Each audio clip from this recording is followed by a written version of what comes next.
Assalamualaikum warahmatullahi wabarakatuh. Perkenalkan, nama saya Rehana Salita. Saya dari Fakultas Ekonomi dan Bisnis, Prodi Manajemen.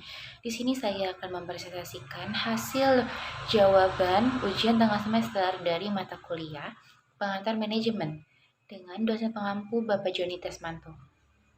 Pengertian organisasi menurut para ahli. Stoner mengatakan bahwa organisasi adalah suatu pola hubungan yang melalui pola mana orang-orang di bawah pengarahan atasan mengejar tujuan bersama. Yang kedua, ada menurut James de Munner mengemukakan bahwa organisasi adalah bentuk setiap perserikatan manusia untuk mencapai tujuan bersama. Yang ketiga, menurut Kester I. Bernard berpendapat bahwa organisasi adalah merupakan suatu sistem aktivasi kerjasama yang dilakukan oleh dua orang atau lebih. Yang keempat, ada menurut Stephen P. Robbins yang menyatakan bahwa organisasi adalah kesatuan sosial yang dikoordinasikan secara sadar dengan sebuah batasan yang relatif dapat diidentifikasi, yang bekerja atas dasar yang relatif terus-menerus untuk mencapai tujuan bersama atau sekelompok tujuan. Menurut Lubis dan Hussein tahun 1987 bahwa teori organisasi itu adalah sekumpulan ilmu pengetahuan yang membicarakan mekanisme kerjasama dua orang atau lebih secara sistematis untuk mencapai tujuan yang telah ditentukan. Teori organisasi merupakan sebuah teori untuk mempelajari kerjasama pada setiap individu. Nah, ruang lingkup teori organisasi itu ada teori organisasi klasik. Teori klasik berkembang dalam 3 aliran, yaitu teori birokrasi, teori administrasi, dan manajemen alamiah. Teori klasik mendefinisikan organisasi sebagai struktur hubungan, kekuasaan-kekuasaan, tujuan-tujuan, peranan-peranan, kegiatan-kegiatan, komunikasi, dan faktor-faktor lain yang terjadi bila orang bekerja sama. Mengelola tanggung jawab sosial dari perusahaan. Tanggung jawab sosial perusahaan merupakan penetapan kebijakan dalam mempromosikan keseimbangan antara keuntungan perusahaan dan keuntungan yang diperoleh masyarakat secara keseluruhan. Sekarang ini semakin banyak perusahaan dan investor yang memiliki komitmen untuk memperhatikan dampak sosial yang mungkin ditimbulkan sebelum melakukan kegiatan operasi ataupun berinvestasi. Berikut ada 5 unsur-unsur penting tanggung jawab sosial perusahaan. Yang pertama itu ada triple bottom. Triple bottom line memiliki 3 elemen penting, yaitu people atau manusia, dan planet, dan profit atau keuntungan. Ketiganya memiliki peranan penting dalam dunia bisnis. Manusia sebagai satu-satunya makhluk di bumi yang melakukan dan mengerti konsep berbisnis, planet selain sebagai tempat tinggal, manusia sebagai pelaku ekonomi juga memiliki peran dalam keberlanjutan ekonomi itu sendiri, baik dalam cara memperoleh sumber daya yang dibutuhkan, juga menjaga agar sumber daya tersebut terus ada. Yang kedua, ada human resource. Dengan adanya tanggung jawab sosial dari sebuah perusahaan dapat memberikan keuntungan dari segi pengelolaan sumber daya manusia. Program sosial dan dijalankan perusahaan berpengaruh besar terhadap kepuasan para pekerja, tidak hanya secara finansial tetapi juga secara sosial. Program ini dampaknya pada menurunnya tingkat turnover atau pergantian karyawan.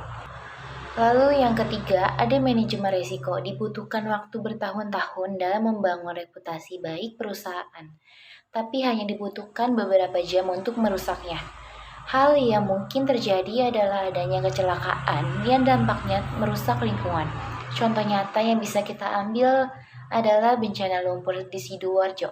Perusahaan tidak menginginkan atensi negatif baik dari konsumen ataupun pemerintah sebagai pembuat kebijakan dan regulator. Yang keempat, ada unique branding. Program sosial yang dijalankan bisa menciptakan konsumen yang loyal terhadap perusahaan. Hal ini bisa didasari dari etika perusahaan dalam melakukan operasinya. Keuntungan secara sosial ini dapat dimanfaatkan oleh tim pemasaran perusahaan untuk membangun reputasi dan mencari konsumen baru. Lalu yang kelima, manajemen krisis. Tanggung jawab sosial perusahaan dapat digunakan dalam mengatasi krisis yang timbul. Krisis yang dimaksud adalah apabila terjadi pemboikotan terhadap produk atau timbul isu-isu lingkungan dan sosial. Program sosial yang telah dijalankan bisa menjadi alasan dan cara agar krisis yang sedang terjadi tidak semakin membesar, dan isu-isu yang beredar bisa dijawab berdasarkan kegiatan sosial yang sebelumnya telah dilakukan oleh perusahaan. Lalu ada lingkungan khusus. Lingkungan khusus adalah lingkungan yang secara langsung relevan mempengaruhi pencapaian tujuan organisasi, misalnya pelanggan, lembaga pemerintah, para pesaing, satu pressure group. Lembaga pemerintah dalam hal ini adalah perubahan peraturan pemerintah atau adanya peraturan pemerintah yang baru mempengaruhi organisasi. Pesaing adalah adanya pesaing baru, adanya dobrakan teknologi baru oleh pesaing, sedangkan pressure group adalah kelompok masyarakat yang peduli terhadap pendidikan, seperti misalnya tokoh pendidikan, akademisi, organisasi, profesi di bidang pendidikan guru. Nah, berikut jenis-jenis tanggung jawab sosial perusahaan. Yang pertama, ada tanggung jawab sosial terhadap konsumen. Tanggung jawab terhadap konsumen bukan hanya sebatas menyediakan produk yang berkualitas saja, pentingnya etika perusahaan terhadap konsumennya. Dalam melakukan pemasaran, produknya haruslah menjadi tanggung jawab sosial perusahaan. Kedua, tanggung jawab sosial terhadap karyawan.